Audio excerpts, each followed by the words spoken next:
Alhamdulillah Alhamdulillahilladzi nawwara qulubal mu'minina bil hidayah wa atma'annat qulubuhum bit tauhid. Ashhadu an la ilaha illallah wahdahu la syarika lah ya'lamu ma fis samawati wa ma fil ardi wa huwar raqibul majid. Wa ashhadu anna Muhammadan abduhu wa rasuluh. Allahumma salli ala habibina wa syafi'ina wa maulana Muhammadin wa ala alihi wa sahbihi ajma'in, amma ba'd. Ya ayuhan nas, ittaqullaha haqqa tuqatih wa la tamutunna illa wa antum muslimun.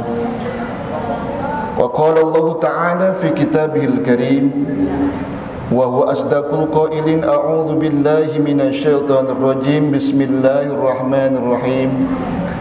Walillahi 'alan nasi hajjul baiti man istata'a ilaihi sabila. Wa qala an-nabiy sallallahu alaihi wasallam, al-hajjul mabrur laisa lahu jazaa'un illa al-jannah. Shadaqallahul azim wa sadaqa rasuluhun nabiyul karim. Wa nahnu ala dhalika minasy syahidin wa syakirin walhamdulillahi rabbil alamin. Ma'asyiral muslimin rahimakumullah. Tiada sikap yang paling sempurna selain kita bersyukur kepada Allah Rabbul Ghafur, yang mana atas nikmat juanya yang kali ini kita bisa berkumpul bermuajahah dalam rangka mencari keridhaan Allah. Mudah-mudahan apa yang kita lakukan di tempat yang mulia ini menjadi amalan yang ikhlas di hadapan Allah Subhanahu wa ta'ala, sehingga apapun yang kita lakukan pada hari ini termasuk ibadah yang diterima di hadapan Allah Subhanahu wa ta'ala. Salawat dan salamnya semoga disampaikan kepada Nabi kita termulia. Tak ada lagi Nabi selain beliau, Nabi yang kita tunggu syafaatnya di yaumil kiamah nanti, yaitu Nabi besar Muhammad sallallahu alaihi wasallam. Berikut keluarga, para sahabat dan pengikutnya. Mudah-mudahan kita semuanya istiqomah dalam menjalankan sunnahnya, sehingga kita semuanya ditakdirkan oleh Allah akan mendapatkan syafaatnya. Amin ya Allah ya Rabbal alamin. Ma'asyiral muslimin rahimakumullah.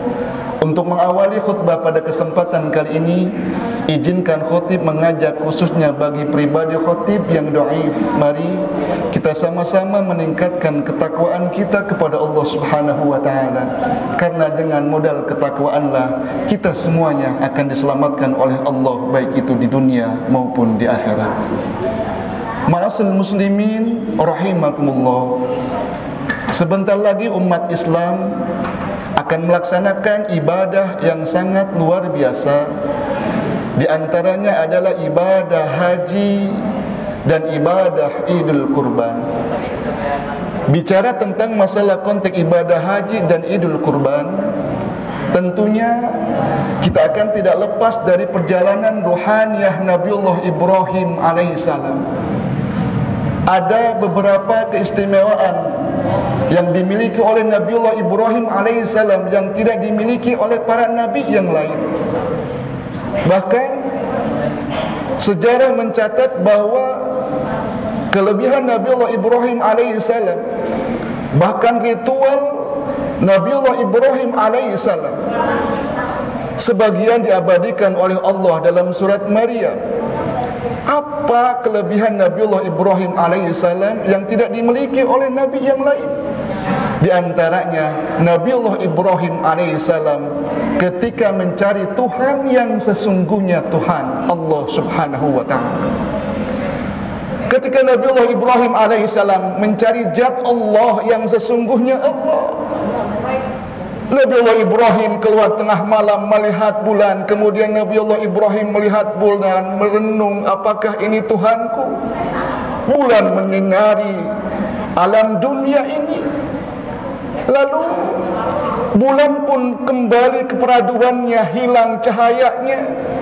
Nabiullah Ibrahim pun meyakini bahwa bulan bukan Tuhannya. Kenapa? Karena yakin Nabiullah Ibrahim, Tuhan tidak akan hilang. Di siang hari Nabiullah Ibrahim pun keluar kemudian melihat matahari. Matahari menyirani alam dunia ini. Kemudian sore pun tiba, matahari pun tenggelam kembali kepada peraduannya. Cahaya matahari pun hilang. Nabiullah Ibrahim pun berkata, mustahil Tuhanku bisa hilang. Maka diyakini bahwa matahari bukan Tuhannya. Nabiullah Ibrahim terus mencari. Setelah siang hari kembali dia ke rumahnya, bertemu dengan bapaknya, yang pada saat itu bapaknya pun seorang pembuat patung. Lalu Nabiullah Ibrahim pun diperintahkan oleh bapaknya untuk mendagangkan patung tersebut. Terjadilah dialog pada saat itu Nabiullah Ibrahim dengan ayahnya yang diabadikan dalam surat Maryam. Jamaah rahimakumullah, Nabiullah Ibrahim pun menolaknya. Wahai bapakku, kenapa kau menyembah perkara yang tidak bisa memberikan manfaat, tidak bisa memberikan sesuatu sedikit pun kepadamu, wahai Pak? Maka itu semuanya, dialog itu sangat panjang sekali diabadikan oleh Allah dalam Al-Quran surat Maryam. Sehingga pada saat itu pun diakhiri dialognya dengan pengusiran bapaknya yang bernama Azar kepada Nabiullah Ibrahim alaihissalam, yaitu dalam surat Maryam. Tepatnya yaitu ayat yang disampaikan oleh Allah, yang diabadikan oleh Allah, yaitu pada ayat 45 yang berbunyi, qala aragibun anta an alihati ya Ibrahim la arjubannaka wahjurni maliya. Wahai Ibrahim, berhentilah kau berbicara, wahai Ibrahim. Apakah kau membenci Tuhan-Tuhanku? Maka saat ini, kalau kau tidak berhenti, wahai Ibrahim, maka akan aku rajam, wahai Ibrahim. Maka pergilah, wahai Ibrahim, jangan kembali lagi. Itulah dialog antara Nabiullah Ibrahim alaihissalam terhadap bapaknya.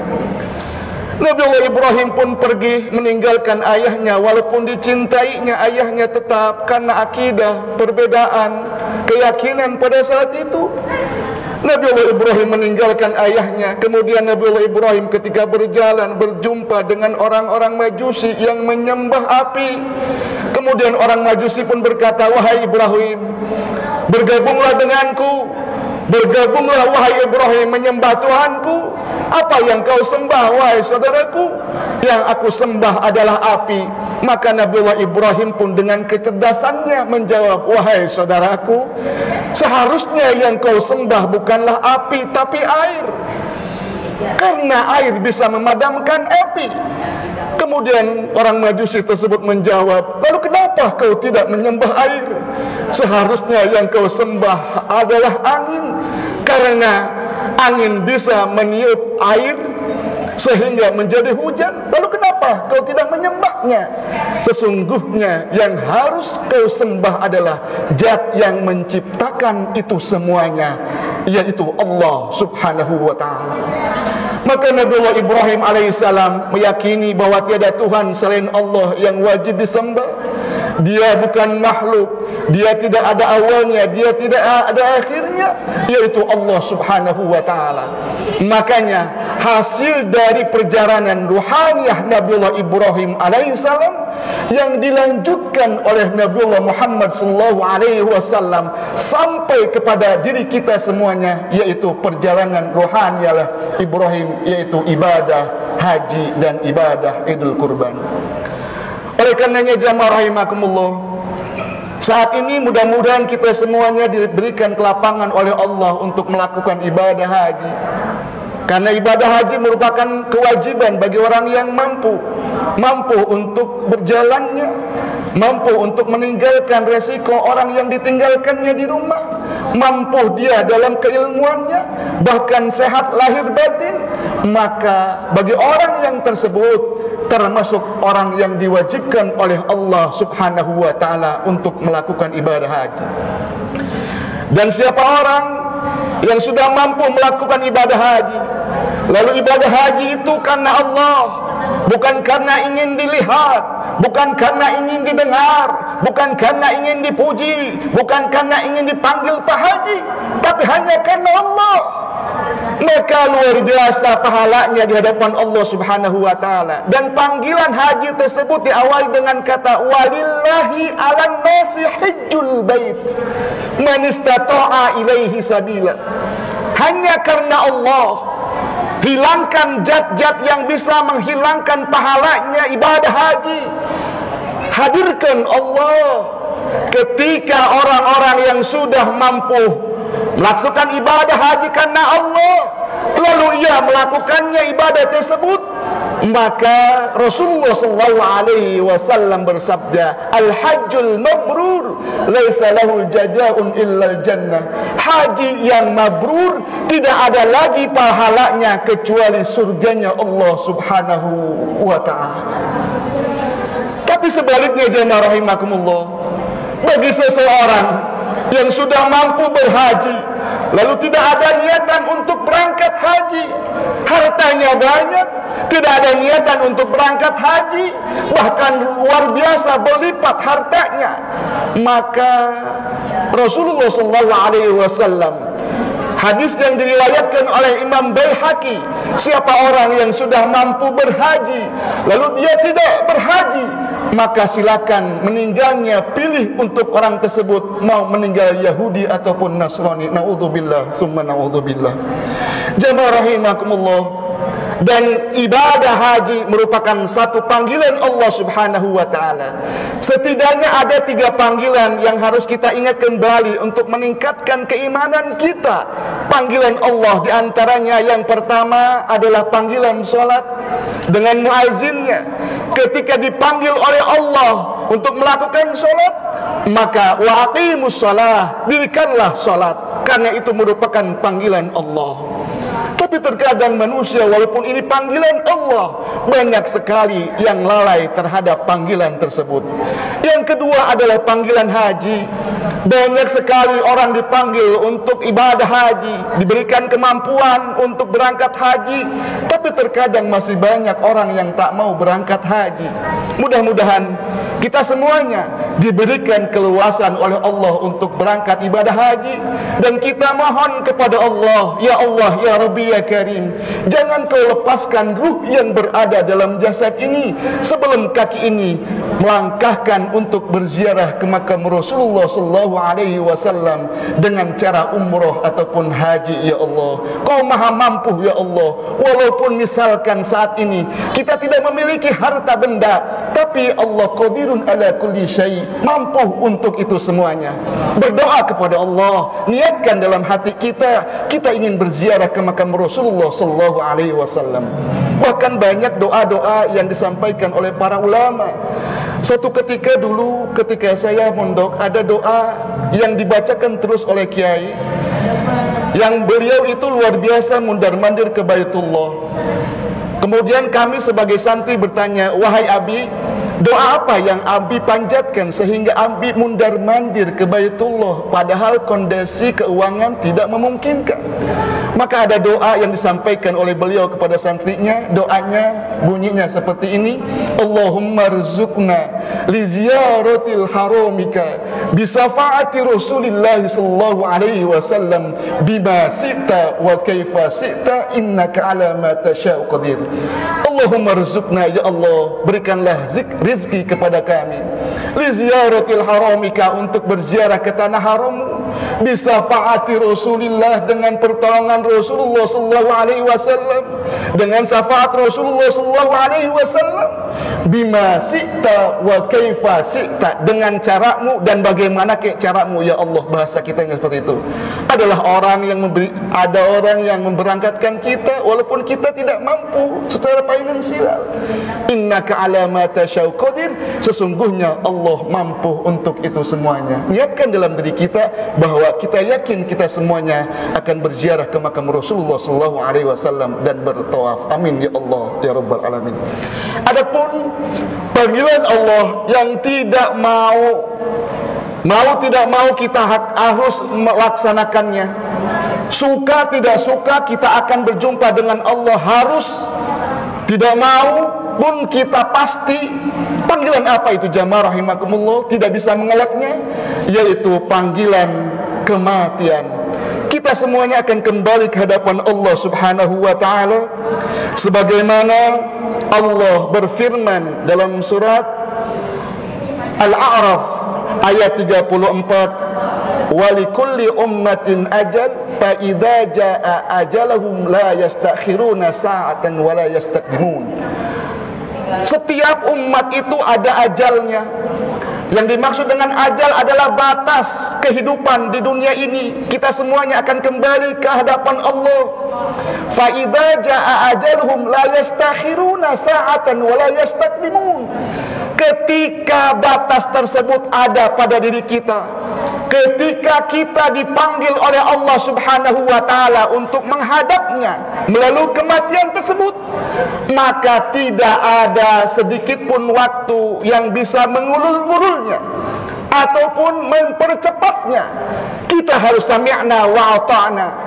Maka oleh karenanya, mari kita semuanya kita hadapi ini dengan keimanan. Dengan cara apa? Memperbanyak ibadah kepada Allah Subhanahu wa taala. Jika saudara-saudaraku sudah mampu berhaji, mari kita semuanya niatkan untuk berangkat haji.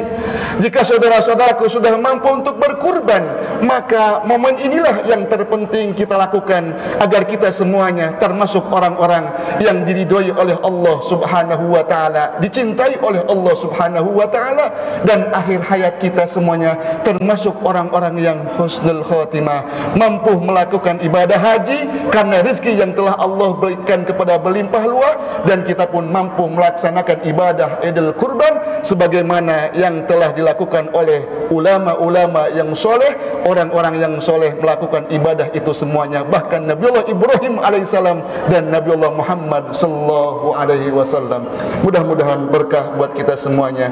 Barakallahu li wa lakum fil Qur'anil azim wa nafa'ni wa iyyakum bima fihi minal ayati wa dzikril hakim. Taqabbala minni wa minkum tilawatahu innahu huwal ghafurur rahim. Alhamdulillahilladzi an'ama 'alaina bi ni'matil iman wal islam. Asyhadu an la ilaha illallah wa asyhadu anna Muhammadan 'abduhu wa rasuluh. Allahumma shalli 'ala habibina wa syafi'ina wa maulana Muhammad. Ya ayyuhal hadirun, usikum wa iyaya bi taqwallahi faqad fazal muttaqun. Ya ayyuhalladzina amanu taqullaha wal tanzur nafsum ma qaddamat lighad wattaqullaha innallaha khabirum bima ta'malun. Innallaha wa malaikatahu yusalluna 'alan nabi ya ayyuhalladzina amanu sallu 'alaihi wa sallimu taslima. Amin ya Allah ya rabbal alamin. Allahumma ighfir lil muslimina wal muslimat wal mu'minina wal mu'minat al ahya'i minhum wal amwat. Rabbana hab lana min azwajina wa zurriyyatina qurrata a'yun waj'alna lil muttaqina imama. Rabbana atina fid dunya hasanah wa fil akhirati hasanatan wa qina adzaban nar. Ibadallah, innallaha ya'muru bil 'adli wal ihsan wa ita'i dzil qurba wa yanha 'anil fahsya'i wal munkari wal baghi ya'izukum la'allakum tadhakkarun washkuru ala ni'matikum wa la dzikrullahi akbar. Aqim shalah.